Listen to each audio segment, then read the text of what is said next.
What is going on? Samok Fit, checking with you guys are all terrific, and we are back with another video, another vlog. This is vlog number 3.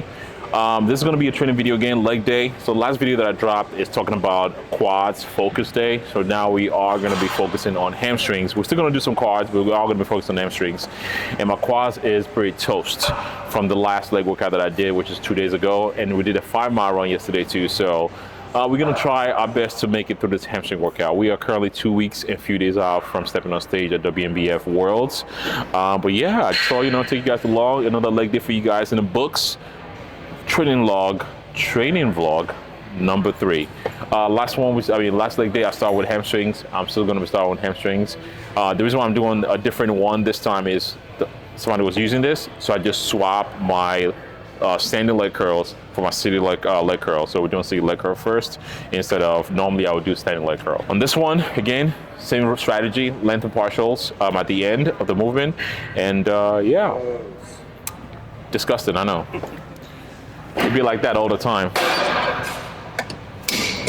Quick hack, by the way, on machines like this. So the way you want to line this up is you want your joint, where your joint is connected, you want that to line up with the pivot arm. That's a good logic to think about when you're trying to set up leg extensions or leg curls. And like I said in the previous one, doesn't matter if you want to pronate or supinate or dorsiflex your toes or your feet. All that matters is what you're doing with your hips. So I try to internally rotate my hips so I can shorten my hamstrings and get that sick pump. 3 sets, 2 out of 15. I'm the weakest link. Goodbye.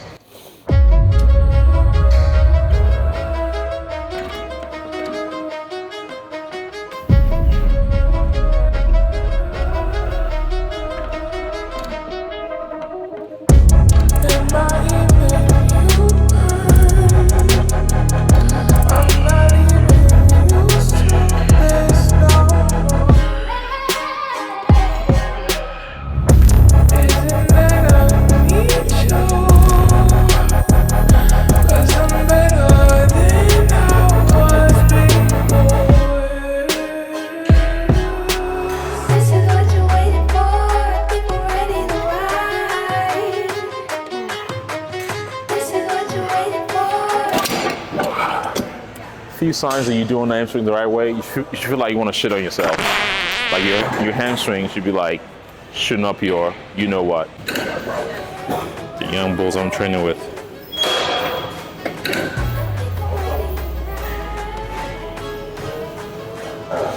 Come on, Max, let's go. By the way, Max is cutting too. So lengthen partials, right? Let's go.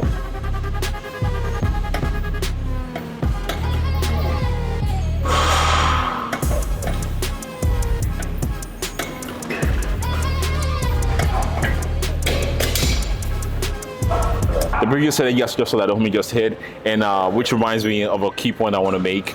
The reason why a lot of people are struggling or not seeing a lot of results just because your first half of your repetition looks one way and the last half of your set looks a different way. What I mean by that is your first set is like technique is pristine, but when things start to get real, things start to hurt, most people tend to rush the last part.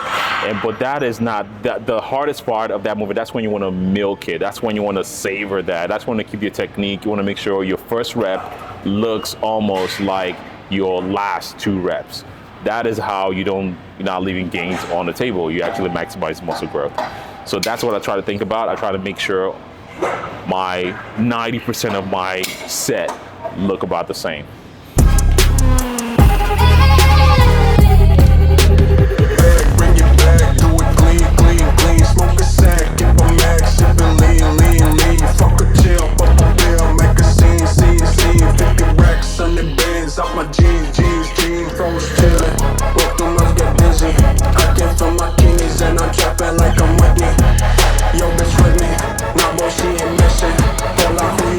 I said, hold up, got my glizzy, bang, bang.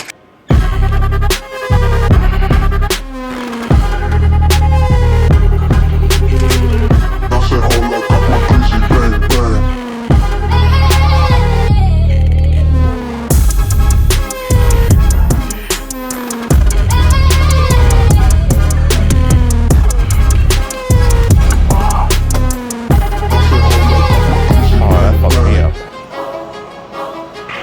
set for Max here. By the way, sweet shoes. Samok Fit 10, save you 10%. And you'll be barefoot. Shameless plug. Let's go.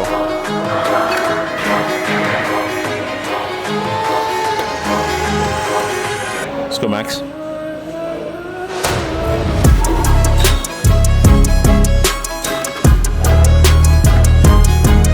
Come on. There you go. Good. Keep that integrity. Let's go. Come on. There you go.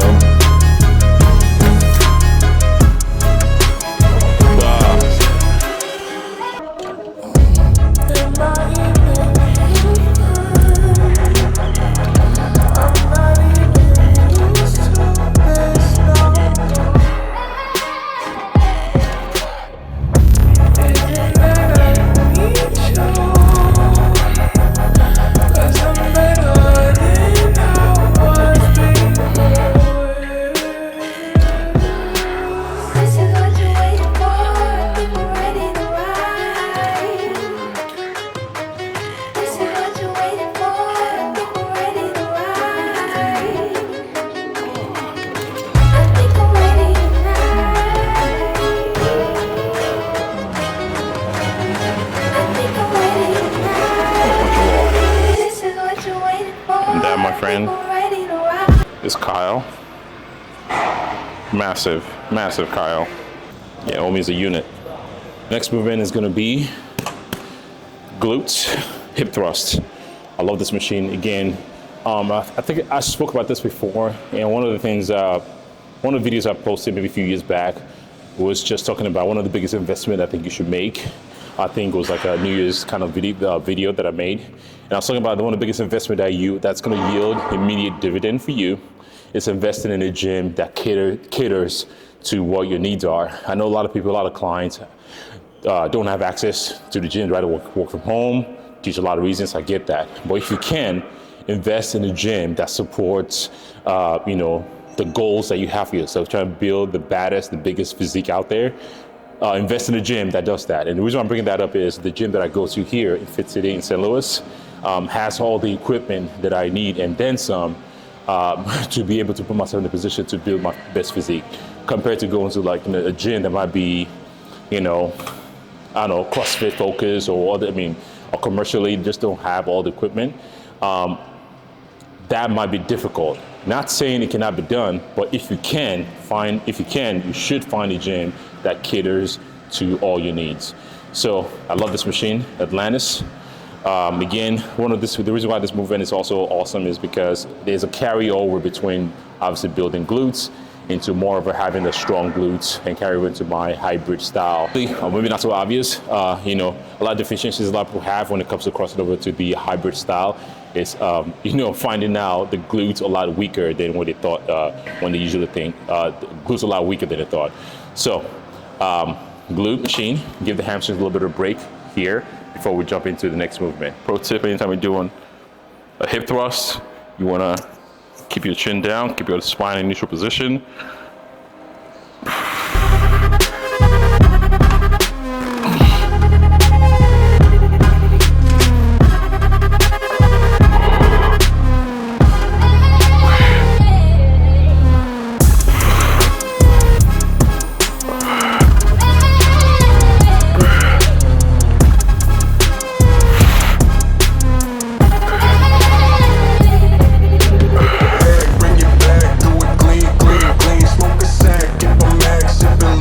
If I mentioned that we got 5 miles to run in the morning,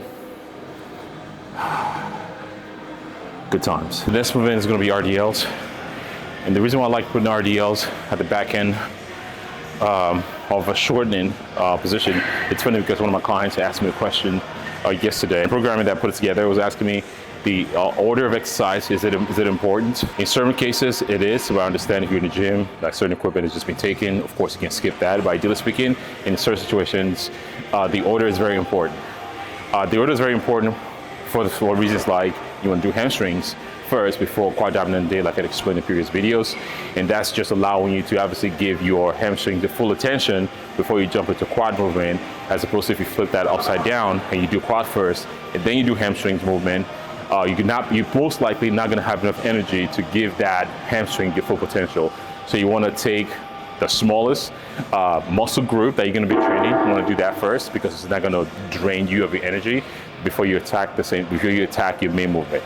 So in this situation, for instance, obviously because we're training hamstring all together, I like doing the shortened movement first before I get into the lengthened portion, which typically, obviously, a lot of hinge movement might be a little more systemically fatiguing, task your central nervous system. So in a way, it kind of allows you to have a good mind and muscle connection when you get that stretch, because your quad and your hamstring is already pumped from that shortened movement, and then you go to a lengthened position. I already did glutes before this, I did silly leg curls, now we're taking care of the lengthened position. So typically if you're trying to go your hamstrings, you need to make sure you're spreading your movements across shortening exercises and the lengthening exercises for your hamstrings, and then you can kind of figure out, okay, how many volume per week do I need? Anyways, I'm trying to stall just because my hamstrings are still on fire, still pumped from just the silly leg curl alone, but we are going to be doing this. And I'll share another pro tip after my first set. Ayy, I got the recipe, never gonna let any op get the best of me. Thought it was distance, but haters is next to me. Talk to the spirit, you know I've been heavenly. Company definitely show your trajectory. This ain't a diss cause I say it respectfully. It's time to eat up, red like a speeder. Taking it deeper and that's how it better be. I never let the comparison get to me. I just remember the promises meant for me. I know the enemy and that he sent for me. I keep the blood of the lemons my centerpiece. I cannot trust in no Christians or energy. Look at the chemistry, it do not even mix chemically. Most of the tricks they be gimmicks, they mimic the truth. It's poison and we got the remedy. There is a bomb, apply it, the fire can stand to the tallest of giants. First pro tip I want to share with you guys is when it comes to RDLs, I typically have my clients and not do anything more than 12 repetitions. And the reason being is, oftentimes if you go above 12 repetitions, historically, this could just be anecdotal evidence.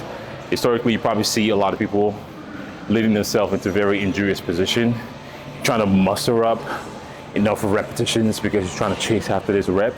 And that's when you throw your back out, because the form is going to go out the window. So when a client, let's say, can do a certain load and they can do more than 12, I tell them to stop and then add more load. So I'd rather you increase the load instead of increasing repetition when it comes to a lot of compound lifts. Same thing goes for squat, for instance, especially when it comes to back squat, because when you're trying to push the repetition into a certain range, there's a diminishing return. I feel you start to lose stimulus in that muscle group, and you put yourself in a very injurious position where you're trying to strain. That's how people typically get hurt. Remember, most injuries occur not because of the movement. The injury occur because of poor technique, poor load management over time. So that's one of the biggest tips I want to share. And of course, also remember, there's a difference between RDLs and stiff-legged deadlifts. RDLs, you hinge at the hip, slight little bend in your knees, compared to stiff-legged deadlifts where you have a little more of a straighter knee, still a slight bend, but more of a straighter knee, and typically it's just hamstring focused. And compared to RDL where you have some glute and hamstring. So to the ladies, if you're watching, all 2% of you guys watching, if you want to build bigger glutes, do your RDLs. Thank me for that. So we are going to be doing 3 sets, 10 to 12. Tyrant and all the suppliers are scheming and lying. They selling his dreams and we buying it. Show me the chicken, I'm frying it. Show me the dough and I'm prying it. Ain't never lacking it, so what I'm packing, he taking it, he magnifying it. They say you ain't bout it. Tell them that you finna make it, but they doubt it. But you rose like the flower. Tell me what it's like to live with superpowers. I don't know, but I'ma get it. I'ma get it. I'ma get it. Get it, I just know that I'ma get it. I'ma get it. I'ma get it. I'ma get it. Ayy, I got the drive, the bus, the truck, the gas is. Another tip for you guys when it comes to another pro tip: how low should you go? I encourage you to record your movements, your hip hinge movements, and what you're typically looking for that will determine how low you should go. 1, you should go as long as your range of motion will allow you to. And 2, if you want to be technical about it, if you record your hamstrings or your glute workout or your hinge movement, you should typically judge on how far back your glute is extended. if you're recording, and once you see that your glute is stop extending, that is the point that you need to come back. And the homie in SEMA give a good reference. It's like picturing that you have a drawer behind you and you're trying to use your glute to close that drawer. So once the drawer is closed and you feel like your glute is not really extending anymore, that's the point you should be coming back up. Because anything further than that, in the name of full ROM, you're just shifting the stimulus or the load or the tension into your lower back and it's taken away from the glutes. I'm always team full ROM, but first, you should definitely perform this movement within your limited or within your range of motion so you won't hurt yourself. Second set. I ain't the one to rely on the luck. I put in work and then he show up. I know it's fake, this shit in the reps, ain't no regrets, I do too much. It ain't me if you saying I stunt. He calling the place and I do what he want. This ain't a front, glory to G-O-D. It's what you could do with a mustard seed. It's what you could do when you start to believe. Take fear and you cast it inside of the sea. 100% out of me, cause he gave it all on the tee when he let it bleed. So what is you saying to me? You just insecure about the love that turned me to a beast. I take a step and I ain't turning back. He made me first cause I know that I'm last. I ain't got time for no thing in the past. Learn from it first and then I react. Hands off me, don't hold me. Get it jumping like a trampoline. All truth ain't no. Another quick tip for you to make your RDLs, a hip hinge movement, a little bit harder. Something I want you to think about. You just feel like it's getting easier. And again, the concept is, oftentimes not always by increasing load. Excuse me, oftentimes not always by increasing the load. It's just, okay, what can I do with this current load capacity that can make this movement a little bit more harder for myself? So what you want to do when you're extending, I'm going to be showing my glute here, my butt here. Normally, if you straighten your hamstring like this. So another technique you can do is get into more of an external rotation of the hip. You screw the floor with the ground, get a little more stretch there. Just possibly throw a little bit more adductor into the movement, and that can definitely put you in a position where you can make that movement a little bit harder for yourself. So it's not always about chasing load, chasing volume, chasing more sets, more reps. It's about making that current load under tension a lot harder than the previous one. Trolling, we in good hands, no folding. They say you ain't bout it. Tell them that you finna make it, but they doubt it. But you rose like a flower. Tell me what is. So another pro tip for you guys. So I've been nursing a right hamstring strain for quite some time. So one of the reasons why I'm not going as low as I normally would, even sometimes I actually make this kind of movement a deficit, just so I can get more stretch, is because of my right hamstring. So one thing I've been doing is I have this levers here, and I'm just going as low as possible until I don't feel any pain that I'm coming up. Again, I think one of the biggest challenges when people are training, especially when it comes to injury, when clients ask me, like, what's the approach when it comes to injuries? But what I always tell them is train within a range that doesn't cause you pain. If you're trying to train through the pain, that's how you further injure yourself. If you can find a way around the pain, that's great. That would be my advice. So again, I'm giving that educational tip here that I am training around my hamstring without further injuring that.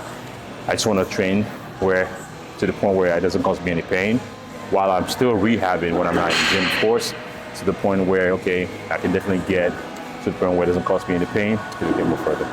So that's the third set there, and we are going to the movement that I'm dreading so much, because nobody likes it.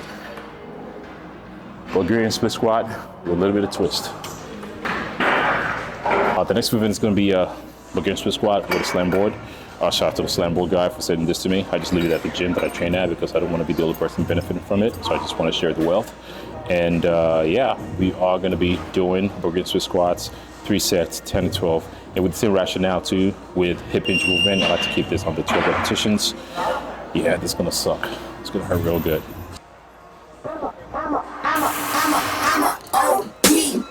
No Know that they ride or die. I keep boys by my side.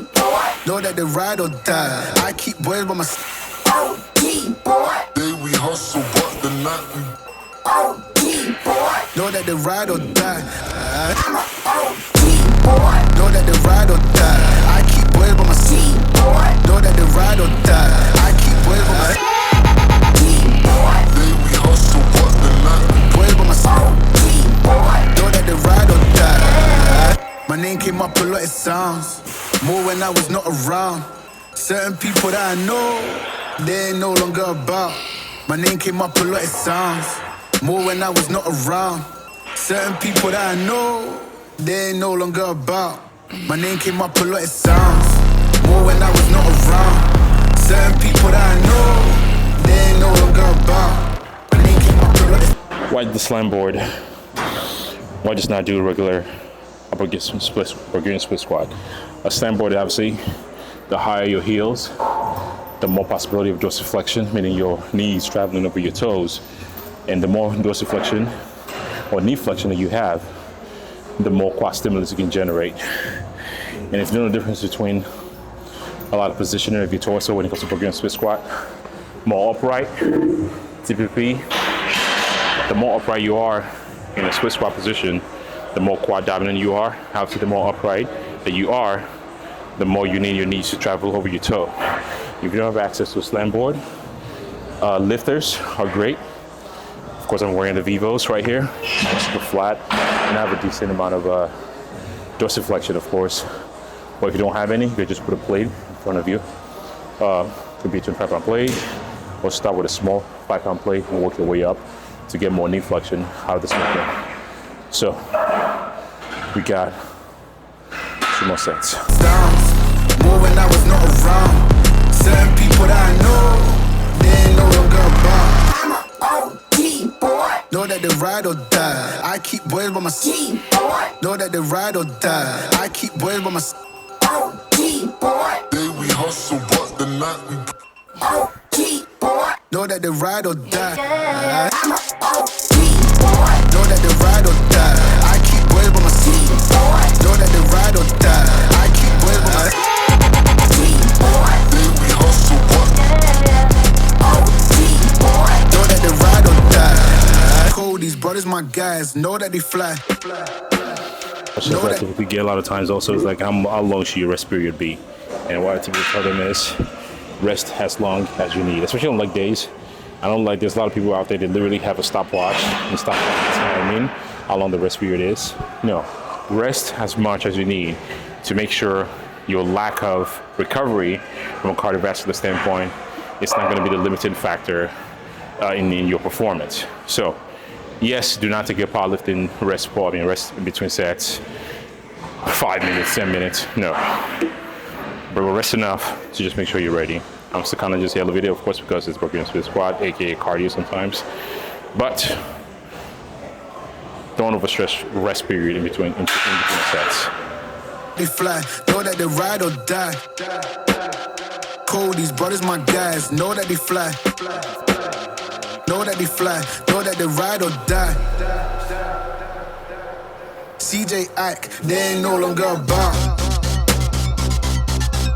They ain't no longer about. They ain't no longer about. CJ Ike, they ain't no longer about.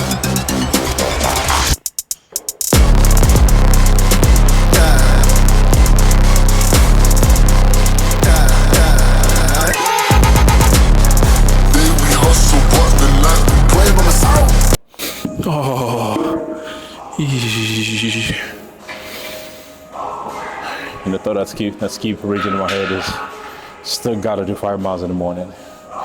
The previous video that I mentioned I did as an update, weekly update that I started doing. If you haven't checked that out, I'll put a link in the description. You can definitely check that out. Essentially just recording a video to kind of, like a weekly update leading up to the show. And I think even after the show, I will keep doing this just to bring you guys up to speed, because I want you to feel involved in everything I'm doing, because we have big goals for 2024. So, 5 miles in the morning, and sorry, my train of thought. What I was trying to say was the I'm surprised and still shocked at how well my recovery has been and how I've been doing well on this low of a macros. By the time you're watching this, you should already see my full day of eating on poverty macros, essentially 80 grams of carbs. Actually, no, about 40 grams of carbs, 50 grams of fat, and 280 grams of protein. Just check that video out. It should be through 2 videos ago. And I'm surprised at how well I'm recovering from this training session and running 20 plus miles a week. And I'm trying to figure out why.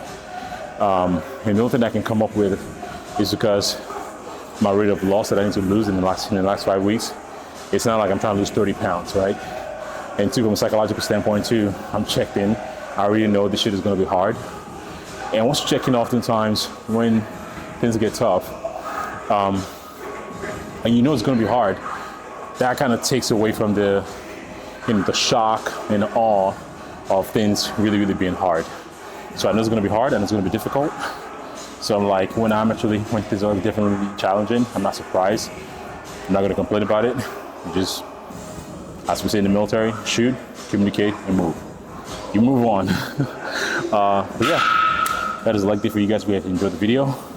If you do, keep liking the video, keep subscribing to the channel if you're new, keep sharing with your friends. The more engagement, of course, the more people are liking this video, the more I'm gonna keep this kind of videos coming for you guys. If you like it, good. If you don't, I think selfishly I'm still recording these videos again just for myself too, just because I like to look back on, things that I'm doing, correct few things, from time to time. But yeah, anyways, I'm done. And I'll see you guys in the next one. Peace.